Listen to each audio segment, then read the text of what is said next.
जूनापुर का शेष महल आज दुल्हन की तरह सजा हुआ नजर आ रहा था। आधी रात होने को आई थी, लेकिन पूरा महल रोशनी में नहाया हुआ था।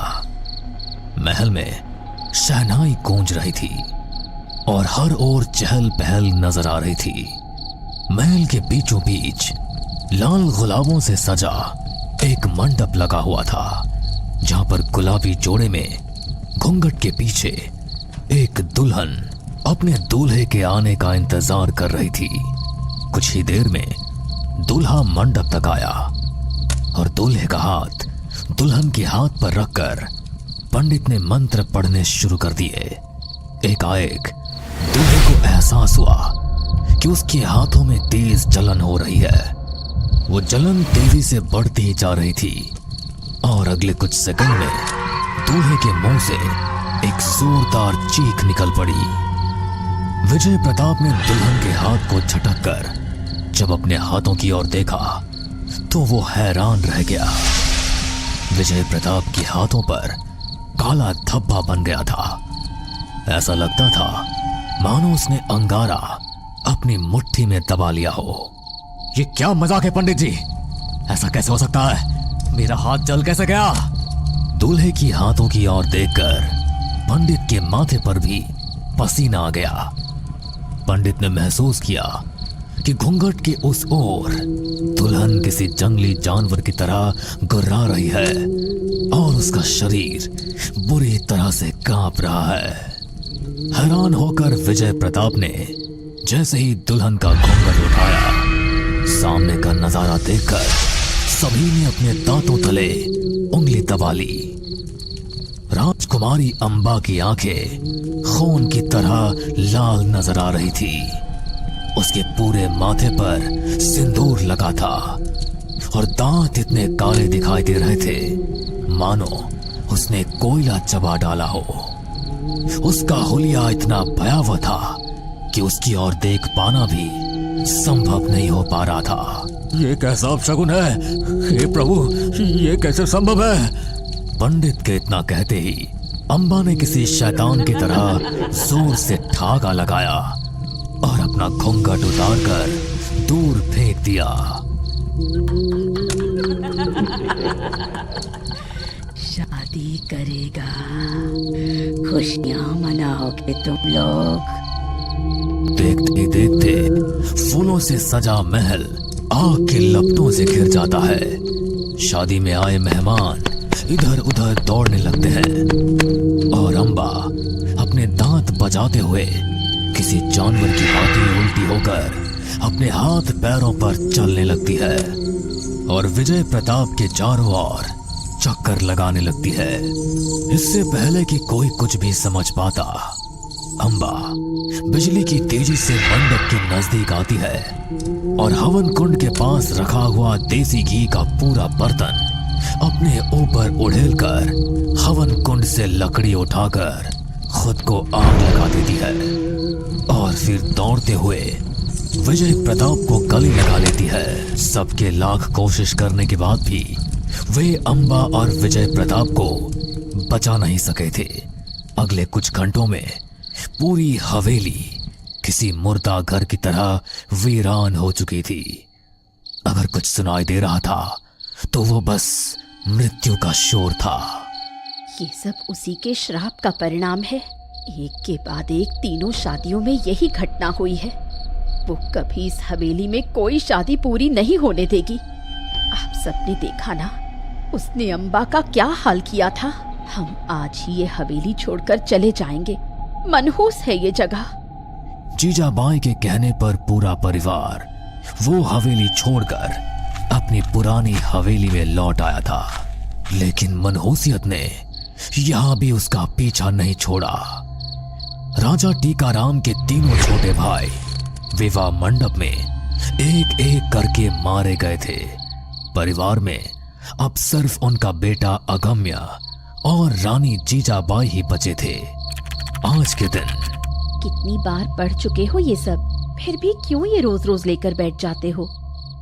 बस पढ़कर ही खुश हो जाता हूँ कि कभी हमारे पूर्वजों के पास राजपाट था, महल थे और आज मैं ऐसी हालत में पहुंच गया हूं कि अपना खुद का खर्च चलाना भी मुश्किल हो रहा है। मेरे लिए आधी जिंदगी बीत गई है यार, एक घर तक नहीं बना पाया हूं। क्या फायदा ऐसी लाइफ का।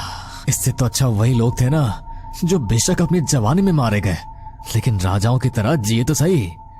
कम ऑन यार, ये सब मन गढ़ंत बातें हैं। मुझे लगता है तुम्हें अब अपनी प्रॉपर्टी क्लेम करने के लिए जाना ही चाहिए।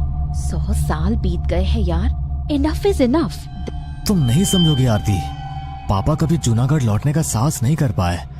हमारे महल प्रॉपर्टी सब खत्म हो गया, बस एक शीश महल बाकी है, क्योंकि डर के मारे आज तक किसी ने उसके अंदर पांव रखने की हिम्मत तक नहीं दिखाई। 10 साल हो गए हमारी शादी को। तुमने हमेशा सिर्फ यही बताया कि शीश महल शापित था और वहाँ पर किसी की भी शादी पूरी नहीं हो सकी। उसके बाद तुम्हारे दादा दादी शीश महल को छोड़कर अपनी पुरानी हवेली में चले गए। लेकिन एक सवाल हमेशा मेरे मन में आता है कि आखिर वो शीश महल शापित हुआ कैसे? कुछ तो कहानी होगी ना। क्या दादा दादी ने कभी ये जानने की कोशिश नहीं की कि आखिर शादी के बीच में दुल्हन के ऊपर किसका साया आता था? कौन था वो जो नहीं चाहता था कि हवेली में कोई भी शादी पूरी हो? तो तुम पूरी कहानी सुनना चाहती हो? तो फिर सुनो। फ्लैशबैक। महाराज, हमारे पास अपना राजमहल है, फिर ये नया महल किस लिए? ये महल मेरे प्यार की निशानी है रानी। इसका नाम होगा शीश महल। इसे मैं उपहार स्वरूप बनवा रहा हूँ। राजा की बात सुनकर रानी खुशी से फूली नहीं समा रही थी। कुछ दिन बीत गए। महारानी जीजाबाई को उनकी एक विश्वास पात्र दासी ने आकर कान में कुछ बताया, जिसे सुनकर रानी तमतमा उठी। सोच लो, अगर ये खबर गलत निकली तो तुम्हारी खाल खिंचवा देंगे। जानती हो किस पर इल्जाम लगा रही हो? गुस्से में रानी अपने सैनिक लेकर शीश महल की ओर निकल पड़ी।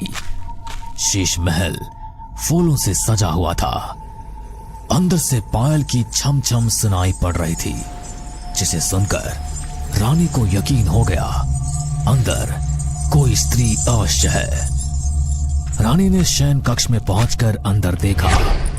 वहां एक स्त्री दुल्हन के लिबास में सजी हुई खड़ी थी। आहट पाकर वो स्त्री संभलकर खड़ी हो गई। आप आ गए राजन, आपने अपना वादा निभाया।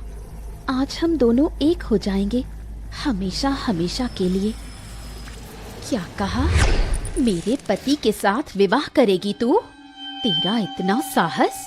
तेरा वो हश्र होगा कि तेरी रूह भी इस हवेली का रुख करने से कांपेगी। रानी ने उस स्त्री को उसके बालों से पकड़ा और घसीटते हुए बाहर ले आई। सैनिकों, इसके दुस्साहस की इसे ऐसी सजा दो कि आगे से कोई भी स्त्री महाराज के ऊपर नजर डालने से पहले 100 बार सोचे। और हाँ, खबरदार जो किसी को भी इसके बारे में कुछ भी कहा। हम यहाँ कभी आए ही नहीं, न हमने इसे देखा न कुछ किया। समझ गए? जी रानी साहिबा। रानी जीजाबाई ने महाराज की प्रेमिका सोना को उसकी शादी से पहले ही महल से गायब कर दिया था। इधर महाराज जब दूल्हे के वेश में शीश महल पहुंचे तो उन्हें वहां उनकी प्रेमिका सोना कहीं नजर नहीं आई।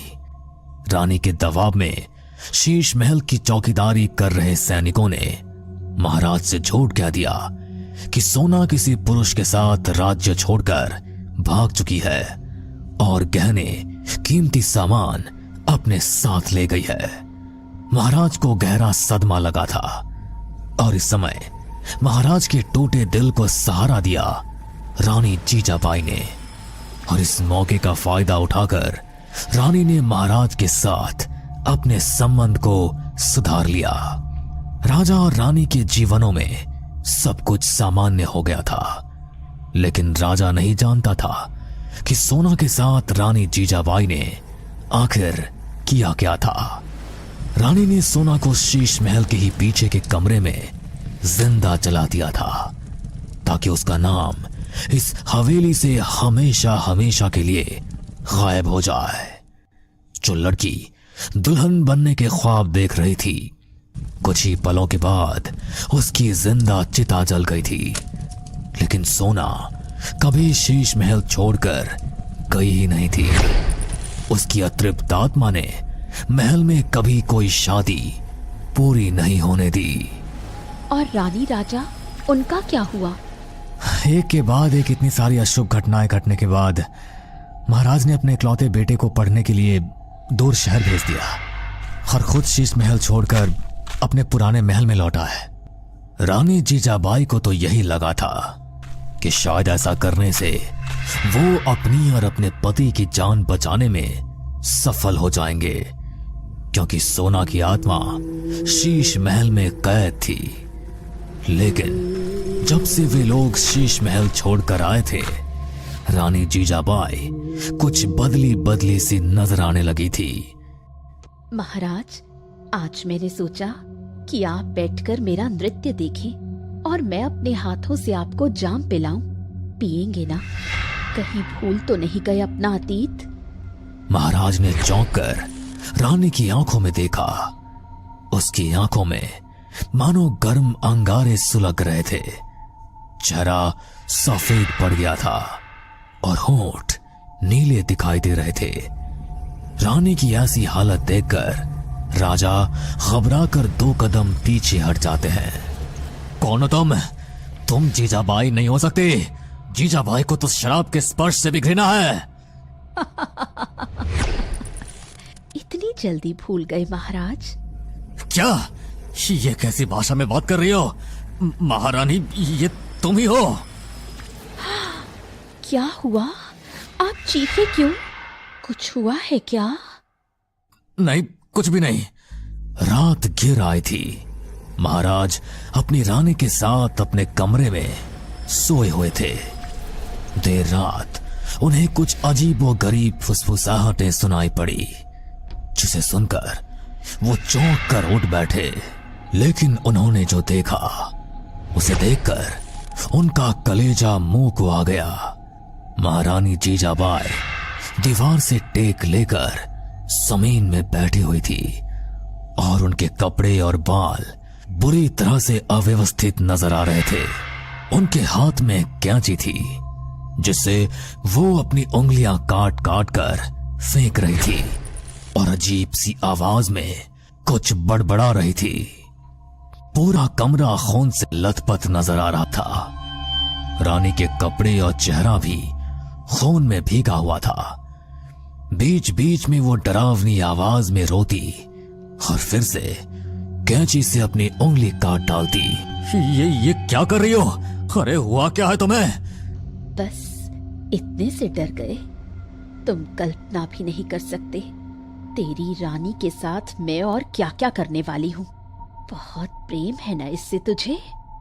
महाराज ने दौड़कर रानी के पास आने की कोशिश की तो उसने छुरा दिखाकर महाराज को रोक दिया।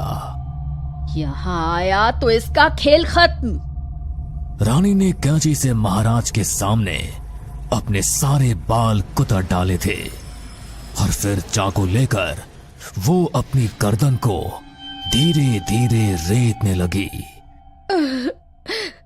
हमें बहुत दर्द हो रहा है महाराज, बचा लीजिए हमें। हमने ही आपकी प्रेमिका सोना को आपकी शादी के मंडप से गायब करवाया था। इतना ही नहीं, मैंने ही उसे जिंदा जलाया था। लेकिन मैंने ये सब इस महल की भलाई के लिए किया, आपकी भलाई के लिए किया। आप तो उसके प्रेम में अंधे हो गए थे, सब कुछ लुटाने को चले थे, लेकिन मैं सब कुछ मिट्टी में मिलते हुए नहीं देख सकती थी। हमारे बच्चे का भविष्य खत्म नहीं कर सकती थी, इसलिए मैंने इसे खत्म कर दिया। आपने देखा ना, उसके जाने के बाद सब कुछ ठीक हो गया था। लेकिन अब ये नहीं छोड़ेगी, किसी को नहीं छोड़ेगी। मैं अधूरी दुल्हन बन सकती थी, तो तू कैसे पूरी हो सकती है? रानी ने पास में रखी मिट्टी के तेल को पूरे कमरे में उड़ेला और फिर आग लगा दी। राजा और रानी उस आग में जलकर खत्म हो गए और उसी दिन के बाद फिर कभी किसी ने शीश महल की ओर कदम तक नहीं बढ़ाया। अब तुम ही बताओ, जिस महल का अतीत इतना भयानक हो, क्या अब भी तुम यही कहोगे कि मुझे उस प्रॉपर्टी को क्लेम करने के लिए जाना चाहिए? वो हवेली एक डरावनी किताब की तरह है, जिसे खोलने के बाद फिर बंद करना शायद हमारे हाथ में नहीं रहेगा। तुम्हारा कहना ठीक है, हमें उस हवेली में कभी नहीं जाना चाहिए। कुछ दरवाजों का ना खुलना ही बेहतर होता है। यदि आपको ये कहानी अच्छी लगी हो तो हमें सब्सक्राइब करें। हम जल्द ही एक और नई डरावनी कहानी लेकर आ रहे हैं। कहानी को सबसे पहले देखने के लिए हमारे नोटिफिकेशन को ऑन कर लें।